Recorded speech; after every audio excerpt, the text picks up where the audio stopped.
Hello, എല്ലാവർക്കും നിസാനാസ് കിച്ചണിലേക്ക് സ്വാഗതം. ഇന്നൊരു സേമിയ പായസത്തിൻ്റെ റെസിപ്പിയാണ് കാണിക്കുന്നത്. വളരെ എളുപ്പത്തിൽ കുറഞ്ഞ ചേരുവകൾ കൊണ്ട് തയ്യാറാക്കി എടുക്കാവുന്നതാണ്. പലരും പല രീതിയിലാണ് പായസം തയ്യാറാക്കുന്നത്. അപ്പോൾ ഇത് കണ്ടു നോക്കിയിട്ട് നിങ്ങൾ ഇങ്ങനെയല്ല ചെയ്യുന്നതെങ്കിൽ ഒരു പ്രാവശ്യമെങ്കിലും ഇതുപോലെ ഒന്ന് ട്രൈ ചെയ്ത് നോക്കണം. നല്ലൊരു ടേസ്റ്റാണ്. ഞാനിവിടെ കണ്ടൻസ്ഡ് മിൽക്കോ മിൽക്ക് മെയ്ഡോ ഒന്നും തന്നെ ചേർത്തിട്ടില്ല. അല്ലാതെ തന്നെ നല്ല ടേസ്റ്റിൽ നമുക്കിത് തയ്യാറാക്കി എടുക്കാവുന്നതേ ഉള്ളൂ. അപ്പോൾ ഇതെങ്ങനെയാണ് ചെയ്യുന്നതെന്ന് നോക്കാം. വീഡിയോ സ്കിപ്പ് ചെയ്യാതെ ഫുള്ളായിട്ടും കാണണേ. ആദ്യമേ തന്നെ നമുക്കിതിലേക്ക് ആവശ്യമായിട്ടുള്ള പാലൊന്ന് തിളപ്പിച്ചെടുക്കണം. 2 കപ്പ് പാല് അഥവാ 1/2 ലിറ്റർ പാലാണ് ഞാനിവിടെ എടുത്തിരിക്കുന്നത്. ഇത് ഫുൾ ഫാറ്റ് മിൽക്കാണ്. ഇതൊന്ന് ഇളക്കി നല്ലതുപോലെ ഒന്ന് തിളപ്പിച്ചെടുക്കണം. ഇടയ്ക്കിടയ്ക്കൊന്ന് ഇളക്കി കൊടുത്തുകൊണ്ടിരിക്കണം. ഒത്തിരി ഒന്നും തിളക്കണ്ട, ഒന്ന് തിളച്ച് കിട്ടിയാൽ മതി. ഒരുപാട് നേരമായിട്ട് പാല് തിളപ്പിച്ചെടുക്കണ്ട. ഇതൊന്ന് തിളച്ച് വരുന്നുണ്ട്.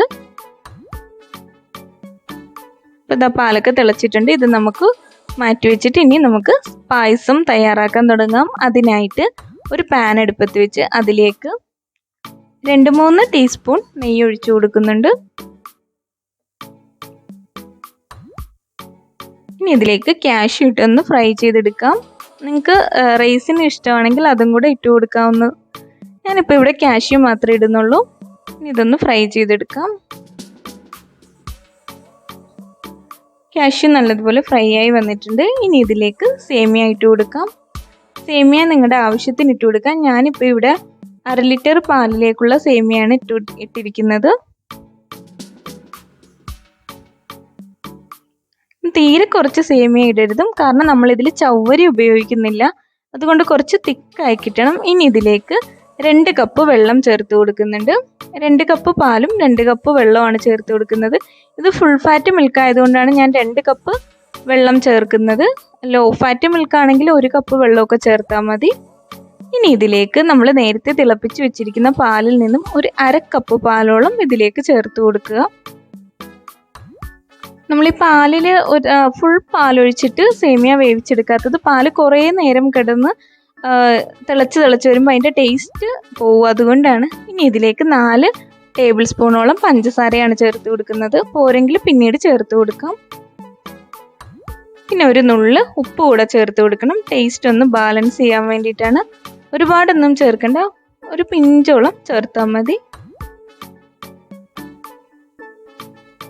ഇനി ഇതൊരു മീഡിയം ഫ്ലെയിമിൽ വെച്ച് നല്ലതുപോലെ വേവിച്ചെടുക്കണം. സേമിയ നല്ലതുപോലെ വെന്ത് കിട്ടണം. ഇങ്ങനെ ചെയ്തെടുക്കുമ്പോൾ നല്ലൊരു ടേസ്റ്റാണ്. നമ്മൾ കണ്ടൻസ്ഡ് മിൽക്കോ മിൽക്ക് മെയ്ഡോ ഒന്നും ചേർത്തില്ലെങ്കിലും നല്ല ടേസ്റ്റിൽ തന്നെ കിട്ടുന്നതാണ്. പലരും ഉണ്ടാക്കുന്നത് ആ പാല് ഫുള്ളായിട്ട് ഒഴിച്ചിട്ട് അതിലിട്ട് സേമിയ വേവിച്ചെടുക്കുകയാണ് ചെയ്യുന്നത്. പക്ഷെ അങ്ങനെ ചെയ്യുമ്പോൾ പാൽ ഒത്തിരി നേരം കിടന്ന് തിളച്ച് പാലിൻ്റെ ടേസ്റ്റ് തന്നെ പോകും. ഇനി ഇത് വീണ്ടും അടച്ചു വെച്ച് നല്ലതുപോലെ ഒന്ന് വേവിച്ചെടുക്കാം നമുക്ക്. അപ്പോൾ ഇവിടെ പകുതിയോളം സേമിയ വെന്ത് വന്നിട്ടുണ്ട്. ഇനി ഈ സമയത്ത് നമുക്ക് ഒരു ഏലക്ക പൊടിച്ചതൊന്ന് ചേർത്ത് കൊടുക്കുന്നുണ്ട്. സേമിയ പകുതിയോളം വെന്ത് കഴിഞ്ഞതിന് ശേഷമാണ് ഞാൻ ചേർക്കുന്നത്. 2-3 ഏലക്ക നമുക്ക് ഈ പായസത്തിലോട്ട് ആവശ്യമുണ്ട്. പക്ഷെ ഇപ്പോൾ ഞാൻ ഒരെണ്ണേ ചേർക്കുന്നുള്ളൂ.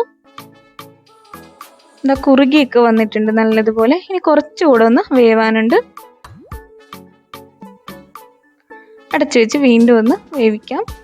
അപ്പോൾ ഇതാ സേമിയ എല്ലാം നല്ലതുപോലെ ആയി വന്നിട്ടുണ്ട്. കുറുകി അത്യാവശ്യം നല്ലതുപോലെ തന്നെ വെന്തിട്ടുമുണ്ട്. ഒരു 80% ഇത് വെന്തിട്ടുണ്ട്. ഇനി ഇതിലേക്ക് 2 ഏലക്ക കൂടെ ചേർത്ത് കൊടുത്തതിന് ശേഷം നമ്മൾ നേരത്തെ തിളപ്പിച്ച് വെച്ചിരിക്കുന്ന ബാക്കി പാല് കൂടെ ചേർത്ത് കൊടുക്കാം. എന്നിട്ട് ഇത് നല്ലതുപോലെ ഒന്ന് യോജിപ്പിച്ചെടുക്കാം. ഇനി മധുരം പോരെങ്കിൽ നമുക്ക് ആവശ്യത്തിന് മധുരം കൂടെ ചേർത്ത് കൊടുക്കാം. എനിക്കിവിടെ കുറച്ച് പോരായ്ക തോന്നിയതുകൊണ്ട് ഞാനിവിടെ 1 ടേബിൾ സ്പൂൺ പഞ്ചസാര കൂടെ ചേർത്ത് കൊടുത്തിട്ടുണ്ട്. ഇനി ഇത് നല്ലതുപോലെ ഒന്ന് ഇളക്കിയതിന് ശേഷം ഫ്ലെയിം ഓഫ് ചെയ്യാം. പഞ്ചസാര ഒന്ന് മെൽറ്റ് ആവാൻ വേണ്ടിയിട്ടാണ് ഞാൻ ഫ്ലെയിം വെച്ചത്, അല്ലെങ്കിൽ നമുക്ക് തീ ഓഫ് ചെയ്യാമായിരുന്നു. അപ്പോൾ ഇതാ പഞ്ചസാര എല്ലാം മെൽറ്റ് ആയിട്ടുണ്ട്. ഇനി ഇത് 1/2 മണിക്കൂറോളം കഴിഞ്ഞിട്ട് വേണം നമുക്കിത് സെർവ് ചെയ്യാനായിട്ട്. ഇതിങ്ങനെ തന്നെ മൂടി വെച്ചാൽ മതി. അപ്പോൾ 1/2 മണിക്കൂർ കഴിഞ്ഞിട്ടുണ്ട്. സേമിയ എല്ലാം നല്ലതുപോലെ കുറുകി നല്ല പാകത്തിന് വന്നിട്ടുണ്ട്. ചവ്വരിയൊന്നും ചേർത്തില്ലെങ്കിൽ നല്ലതുപോലെ കുറുകിയൊക്കെ നമുക്ക് വന്നിട്ടുണ്ട്. ഇനി ഇത് നമുക്ക് സെർവ് ചെയ്യാം. അപ്പോൾ ഈ റെസിപ്പി ഇഷ്ടമായെങ്കിൽ ഒന്ന് ലൈക്ക് ചെയ്യുക. എൻ്റെ ഈ ചാനൽ നിങ്ങൾക്ക് ഇഷ്ടമാവുന്നുണ്ടെങ്കിൽ ഒന്ന് സബ്സ്ക്രൈബ് ചെയ്യണേ. ആ ബെല്ലൈക്കൺ കൂടി അമർത്തിയാൽ ഞാനിടുന്ന എല്ലാ വീഡിയോസും നിങ്ങൾക്ക് നോട്ടിഫിക്കേഷനായി ലഭിക്കുന്നതാണ്. അപ്പോൾ മറ്റൊരു എപ്പിസോഡിൽ നല്ലൊരു റെസിപ്പിയുമായി നമുക്ക് വീണ്ടും കാണാം. Okay, bye, thank U.